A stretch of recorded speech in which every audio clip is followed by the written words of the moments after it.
Hello everyone, myself Ketaki Deshmukh. Welcome to crazy for maths. So guys, आज के इस video में हम कोऑर्डिनेट ज्योमेट्री चैप्टर देखने वाले हैं, which is 7th chapter from NCERT. सो उसकी एक्सरसाइज 7.1 आज हम सॉल्व करेंगे। ओके, लास्ट वीडियो में हमने कोऑर्डिनेट ज्योमेट्री चैप्टर का इंट्रोडक्शन देखा था। ओके, सो आज हम इसके कुछ क्वेश्चन सॉल्व करेंगे। So let's see first question.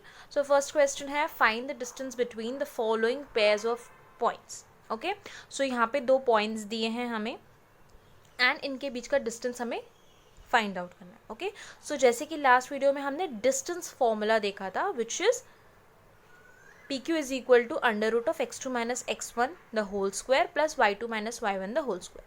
Okay, so suppose ये दो पॉइंट्स हमें दिए हैं, एक को हमने P माना है, एक को हमने Q माना है। ओके, सो ये जो डिस्टेंस है PQ, ये हमें फाइंड आउट करना है। ओके, सो सपोज ये, इसे हम x1 कंसिडर करेंगे, इसे हम y1, इसे x2 एंड इसको y2।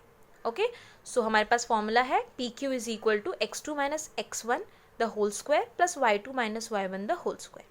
ठीक है, अब इसमें हमें कुछ भी नहीं करना है, वैल्यूज जस्ट पुट करनी है एंड सॉल्व करके PQ की वैल्यू फाइंड आउट करनी है। ओके, सो अब हम इसमें वैल्यूज पुट करेंगे। So under root of x2, so x2 की वैल्यू क्या है 4, सो यहाँ पे 4 पुट करेंगे ब्रैकेट में, माइनस x1 की वैल्यू क्या है 2, so 4 minus 2 the whole square plus y2 की वैल्यू क्या है 1, सो 1 माइनस y1 की value is 3, so 3 the whole square. So 4 minus 2 is what?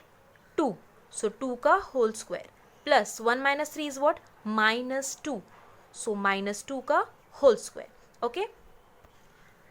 Now we have 2 का whole square which is 4 plus minus 2 का whole square is what? Again it is 4. So 4 plus 4 is what? 8. So under root of 8 which is 2 root 2. Okay. So PQ की value क्या आ गई 2 root 2. So the distance between the coordinates 2, 3 and 4, 1 is 2 root 2 units. Okay. कभी भी अगर कोई unit नहीं दी होगी which is centimetre, like centimetre, metre, kilometre, ऐसा कुछ यूनिट नहीं दी होगी, तो you can just write units in front of the value. Okay, so अगर आपके पास कोई पर्टिकुलर यूनिट नहीं है तो you can just write units here in front of the value. Okay, now let us see third question from the NCERT. जो first question है, first question के जो सब पार्ट्स हैं हमने उसमें से फर्स्ट पार्ट सॉल्व किया है। ओके, जो बाकी के दो पार्ट्स हैं इसी तरीके से सॉल्व करने हैं हमें। ओके, एंड सेकेंड क्वेश्चन जो है वो भी डिस्टेंस ही फाइंड आउट करने वाला है, बेसिक क्वेश्चन है, that's why I am not covering it up and now I will be covering third question. Okay, so अब थर्ड क्वेश्चन में क्या बोला है, determine if the points 1, 5, 2, 3 and -2, -1 are collinear. Okay, so ये जो 3 points दिए हैं ये कोलिनियर है कि नहीं ये हमें पता करना है। ओके, सो मैंने कंसिडर किया फर्स्ट पॉइंट को A, सेकेंड पॉइंट को B एंड थर्ड पॉइंट को C। ओके, तो अब हमने 3 पॉइंट्स कंसिडर किए हैं A, B एंड C, तो हम उनके बीच का डिस्टेंस निकालेंगे। पहला AB निकालेंगे, देन हम निकालेंगे BC एंड देन हम निकालेंगे AC। ओके, सो वही हमारा डिस्टेंस फॉर्मूला रहेगा x2 minus x1 the whole square under root of x2 minus x1 the whole square plus y2 minus y1 the whole square. Okay, so अगर हम AB का distance निकालते हैं तो it will be under root of 2 minus 1 the whole square plus 3 minus 5 the whole square. Okay, so 2 minus 1 is 1, so under root of 1, 1 का square is 1 plus 3 minus 5 is -2, so -2 का whole square will be 4, so 1 plus 4, so under root of 5. ठीक है, then we have BC. so BC का distance अगर हम find out करते हैं तो it will be under root of 2 minus of 2 का whole square plus 3 minus of 11 का whole square.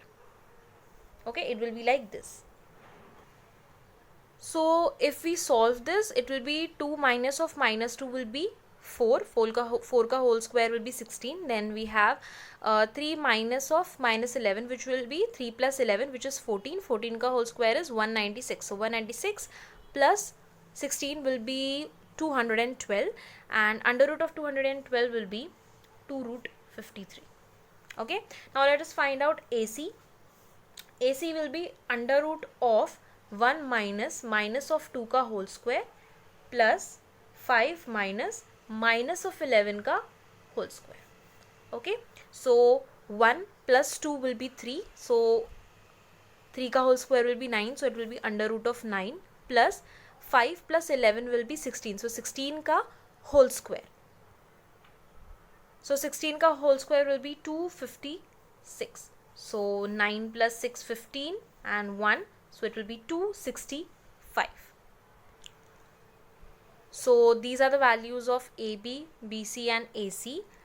But since AB plus BC equal to AC नहीं हो सकता, BC plus AC is equal to AB नहीं हो सकता, so that's why we can say that these points are not collinear. Okay, these points are not collinear. Okay, now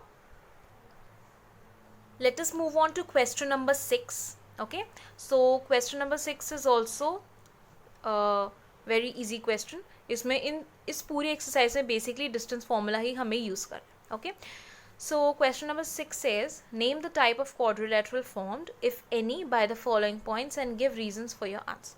ठीक है, so basically इसमें हमें कोऑर्डिनेट्स दिए हैं, 4 कोऑर्डिनेट्स दिए हैं और हमें पता करना है कि ये 4 कोऑर्डिनेट से किस टाइप का क्वाड्रिलेटरल फॉर्म होता है, अगर फॉर्म होता है तो. ठीक है, और अगर होता है तो हमें उसका रीज़न भी देना है कि क्यों हम कह रहे हैं कि इस टाइप का क्वाड्रिलेटरल फॉर्म हुआ है.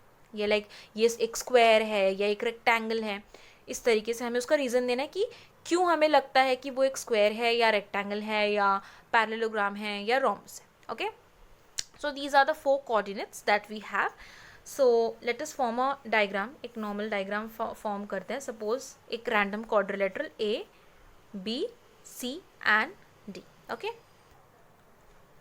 so let A point be -3,5, then B will be 3,1, continuous ही लेते हैं, then C will be 0,3 and D will be -1, -4. Okay, सो बस अब हमें कुछ भी नहीं करना है, हमें इनकी लेंथ्स फाइंड आउट करनी है. AB की वैल्यू, देन BC की वैल्यू, देन CD की वैल्यू एंड देन AD की वैल्यू.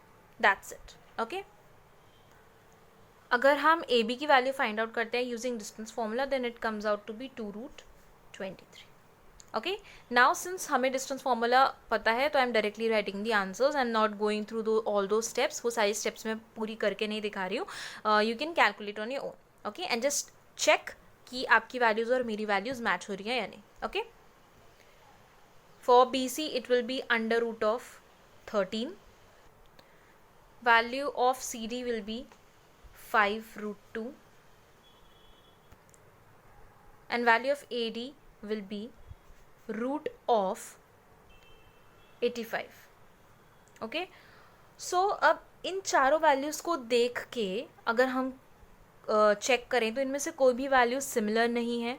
ओके, लाइक स्क्वायर के लिए ऑल साइड्स हमें इक्वल चाहिए होते हैं, रेक्टेंगल के लिए एटलीस्ट 2 साइड्स इक्वल होती है, लाइक अपोजिट साइड्स जो होती है वो इक्वल होती हैं. सो इनकी लेंथ्स भी मैच नहीं कर रही हैं एक दूसरे से. So since that 2 root 3, 5 root 2, root 85, root 13 चारों वैल्यूज़ टोटली डिफरेंट हैं. सो हम लोग कह सकते हैं कि these 4 coordinates will not form a quadrilateral, any kind of quadrilateral. So these 4 coordinates do not form a quadrilateral. So it is not a quadrilateral. Okay, now let us see third part. देखते हैं हम of the same question. Okay, so again एक quadrilateral draw करेंगे, A, B, C and D. So first one will be 4,5, then 7,6, 4,3 and 1,2. Okay, again A, B, C, D, A, B, B, C, C, D and A, D, ऐसे 4 values हम find out करेंगे. Okay, so मैंने values find out की है AB, BC, CD and AD इनकी. Okay, so AB की value आई है रूट 10, देन BC की वैल्यू रूट 18, CD की वैल्यू रूट 10 एंड AD की value root 18. Now since value of AB and CD are equal and BC and AD are equal, then we can say कि ये जो coordinates हैं ये दो type के क्वाड्रिलेटरल हो सकते हैं, या तो एक पैरेललोग्राम हो सकता है या एक रेक्टेंगल हो सकता है, बिकॉज रेक्टेंगल और पैरेललोग्राम दोनों में ही अपोजिट साइड्स की जो लेंथ होती है वो इक्वल होती है। बट अगर हमें डिफ्रेंशिएट, हम ये तो नहीं कह सकते कि ये पैरेललोग्राम भी हो सकता है, ये रेक्टेंगल भी हो सकता है, नहीं, हमें किसी एक क्वाड्रिलेटरल का नाम बताना है। ओके, सो फॉर दैट हम इसके डायगोनल्स की लेंथ फाइंड आउट करेंगे, AC एंड BD, एंड उससे हमें पता चलेगा कि ये एक रेक्टेंगल है या पैरेललोग्राम। ओके, सो AC और BD की वैल्यू फाइंड आउट करेंगे। सो AC में x1 y1 will be this and x2 y2 will be this, and BD में x1 y1 will be this, x2 y2 will be this, or either ways. Okay, so मैंने AC और BD की value find out करी है। तो AC की value आई है 2 एंड BD की वैल्यू आई है √52, which is around 2√13 we can say, yeah. So ये दोनों वैल्यूज, सिंस ये दोनों वैल्यू सेम नहीं आई है, therefore we can say that this is a parallelogram. अगर ये एक रेक्टेंगल होता तो इसके डायगोनल्स की वैल्यू जो होती, जो लेंथ होती, वो भी सेम होती। सो सिंस ये दोनों डिफरेंट है तो हम कह सकते हैं कि this quadrilateral is a parallelogram. Okay, so this is how we solve these type of questions. Now let's move on to the last question from this video, which is question number 8. So इसमें क्या बोला है, find the values of y for which the distance between the points P 2, -3 and Q 10, y is 10 units. Okay, so basically एक point है P और एक point है Q, ठीक है, और P के कोऑर्डिनेट्स हैं 2, -3 एंड Q के कोऑर्डिनेट्स हैं 10, y, और इन दोनों के बीच का जो डिस्टेंस है दैट इज 10 यूनिट्स। तो अब इन दोनों के बीच का डिस्टेंस तो हमें पता है, तो हमें क्या पता है कि PQ जो है उसकी वैल्यू क्या है, 10 है, ठीक है। तो अब जस्ट इसका फॉर्मूला यूज़ करना है लेफ्ट हैंड साइड पे। ओके, सो इसका फॉर्मूला क्या है, x2 - x1 the whole square plus y2 - y1 the whole square. So x2 - x1 which is 10 - 2, so 10 - 2 is what, 8, so 8 का whole square will be what, 64, plus it will be y minus of -3 which is y + 3, so y + 3 का whole square equal to 10। Okay, now just ये जो square root है इसको हटाएंगे तो right hand side पे square हो जाएगा, तो it will be, the value will be 64 plus y + 3 का whole square equal to 100। Okay, अब हमें कुछ भी नहीं करना है, a + b का होल स्क्वायर से इसको ओपन करना है, तो it will be 64 plus y² plus 9 plus 2ab, so it will be 2 × 3 × y, so it will be 6y = 100। ठीक है, अब क्वाड्रेटिक इक्वेशन बनानी है which is y² plus 6y। Okay, then 64 plus 9 will be 73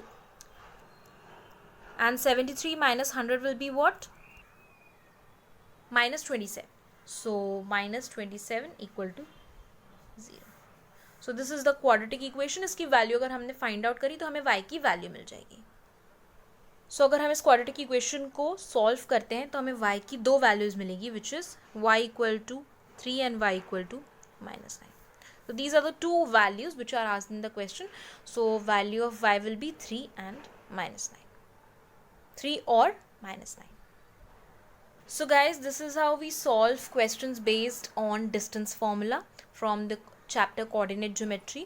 अगर आपको कुछ भी doubts है तो you can write in the comment section. Okay, and if you like this video, please also write in that comment section. I would definitely like if you write it in the comment sections. Okay, so guys, I hope you liked today's video. If you like this video, please like, share and subscribe to my channel, and also press the bell icon so you will get notified whenever I'll upload any video on my channel. So guys, that's all for today. Have a nice and great day ahead. Bye bye.